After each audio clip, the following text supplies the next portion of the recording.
నమస్తే. ప్రస్తుతం మనతో పాటు సీనియర్ జర్నలిస్ట్ భరద్వాజ్ గారు ఉన్నారు. ఆయనతో మాట్లాడదాం. నమస్తే సార్. సార్, కడప నుంచి అవినాష్కి ఆపోజిట్గా అంటే ఆయనకి పోటీగా షర్మిల నిలబడబోతున్నారు ఎంపీగా. సో గెలిచే అవకాశాలు ఏమైనా ఉన్నాయంటారా? గెలిచే అవకాశం అంటే టీడీపీ నుంచి కూడా ఒక అభ్యర్థిని పెట్టారు కదా వాళ్ళు, భూపేష్ రెడ్డి అని. భూపేష్ రెడ్డి ఉన్నాడు, అవినాష్ రెడ్డి ఉన్నాడు, షర్మిలా రెడ్డి ఉంది. ఈ ముగ్గురులో ఎవరు గెలుస్తారు అని. అయితే తెలుగుదేశం శ్రేణుల్లో అంటే తెలుగుదేశం శ్రేణులు అంటే సోషల్ మీడియాలో తెలుగుదేశం పార్టీని భుజాన్ని వేసుకుని మాట్లాడుతున్నటువంటి వాళ్ళందరూ కూడా షర్మిల కంటెస్ట్ చేయటం పట్ల చాలా ఉత్సాహంగా ఉన్నారు.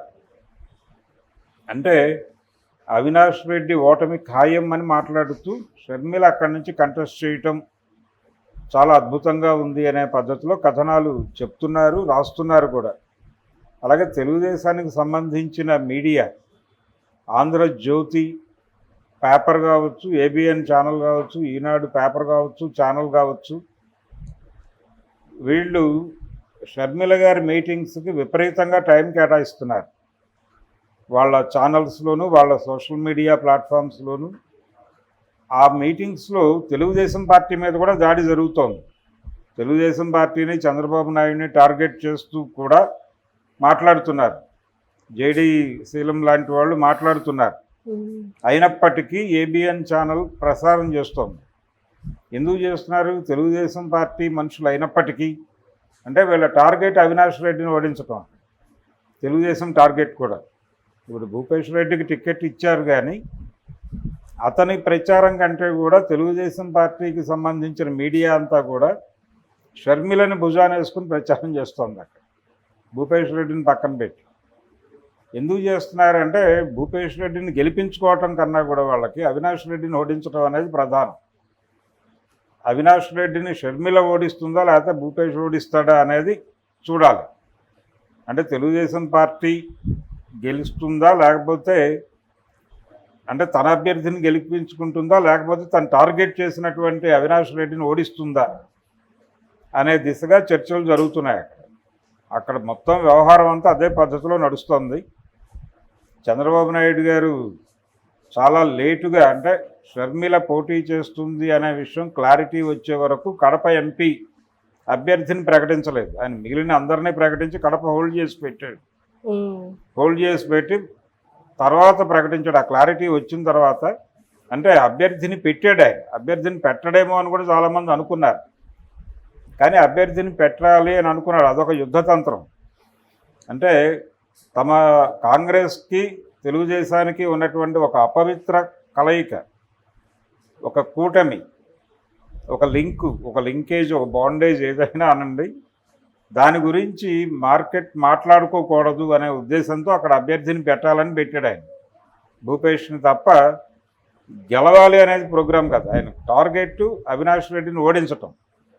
ఆ ఓడించడానికంటే ఇప్పుడు వీళ్ళ ఉద్దేశం ఏంటంటే జగన్మోహన్ రెడ్డి సంబంధించినటువంటి ఓట్ బ్యాంక్ని, రాజశేఖర్ రెడ్డి కుటుంబానికి ఉన్నటువంటి సాంప్రదాయ ఓటు బ్యాంక్ని కొంతమేరకు షర్మిల చేల్చగలిగితే షర్మిల ఓడిపోతుంది, అలాగే అవినాష్ ఓడిపోతాడు. దానివలన ఈ చీలిక వలన తెలుగుదేశం సాంప్రదాయ ఓట్లు, జనసేనకు ఏవైనా ఓట్లుంటే అవి పడి భూపేష్ గెలిచే అవకాశం ఉంటే ఉండొచ్చు. అంటే ప్రభుత్వ వ్యతిరేక ఓటు కన్సాలిడేట్ అయ్యి ఒకే చోట పడితే ఒక పద్ధతి, లేదు చీలితే ఎలా ఉంటుంది పరిస్థితి అనేది ఒక భయం ఉంది. కానీ దానికంటే కూడా వీళ్ళు టార్గెట్ చేస్తుంది YS vote bank. YS vote bank చీల్చేస్తుంది షర్మిల. కాబట్టి జగన్కి ఆ ఓట్లు పడవు పూర్తిగా. అంటే గతంలో అవినాష్ రెడ్డికి పోలైనటువంటి ఓట్లలో కొంత స్ప్లిట్ వచ్చేస్తుంది షర్మిల రూపంలో. తద్వారా తెలుగుదేశం పార్టీకి లబ్ధి చేకూరుతుంది అని ఒక లెక్కేసుకుని అక్కడ అభ్యర్థిని పెట్టి ఇదొక క్యాంపెయినింగ్ చేస్తున్నారు. షర్మిల గెలిచినా భూపేష్ గెలిచినా ఒకటే అనే మూడ్లో తెలుగుదేశం పార్టీ ఉంది. వీళ్ళందరి టార్గెట్ అవినాష్ని ఓడించడం. అందులో భాగంగానే వివేక మర్డర్ మీద ఒక సినిమా తీశారు, వివేకం అని. జగన్ని టార్గెట్ చేసి చూపిస్తూ, అలాగే రాజధాని ఫైల్స్లో జగన్మోహన్ రెడ్డి నేరుగా తనే గొడ్డలు తీసుకుని నరికేసిన సన్నివేశం ఉంది. పేరు జగన్ది పెట్టలేదు, కానీ చంపింది కూడా బాబాయిని కాదు, సలహాదారుని చంపుతాడు. అంటే విజయసాయిరెడ్డి లాంటి క్యారెక్టర్ని చంపేస్తాడు, గొడ్డలు తీసుకుని నరికి చంపేస్తాడు. అది ఆ షాట్ అంతా కూడా బాబాయ్ హత్యని రివీల్ చేస్తూ నడిచినటువంటి కథనమే. కాబట్టి వీటన్నిటి ప్రభావం ఓటర్ల మీద ఎలా ఉంటుంది అనేది పక్కన పెడితే, ఒక అటాక్ అయితే చేస్తున్నారు బలంగా. ఇందులో భాగంగానే కడప ఎంపీ సీటు గెలవాలి అనేది ప్రోగ్రాం. ఆ గెలుపు కోసం, గెలవటం కన్నా కూడా ఇక్కడ ఓడించటం ప్రధానంగా నడుస్తోంది ప్రోగ్రాం. అవినాష్ను ఓడించుట అనే కార్యక్రమంలో భాగంగా నడుస్తోంది. కానీ షర్మిల గెలిచే పరిస్థితి అయితే కనిపించడం లేదు. అలాగే వాళ్ళు అనుకున్నట్టుగా వైఎస్ ఓట్ బ్యాంక్ స్ప్లిట్ అయ్యే పరిస్థితి కూడా కనబట్టలేదు. జగన్కి కొంత ఇప్పటికీ కనెక్ట్ అయి ఉన్నారు. వైఎస్ విజయమ్మ గారు అటే ఉన్నారు, ఆవిడ మొన్న మాట్లాడారు పులివెందుల్లో. అండగా నిలబడమని వైఎస్ అభిమానుల్ని కోరారు ఆవిడ మైక్ తీసుకుని.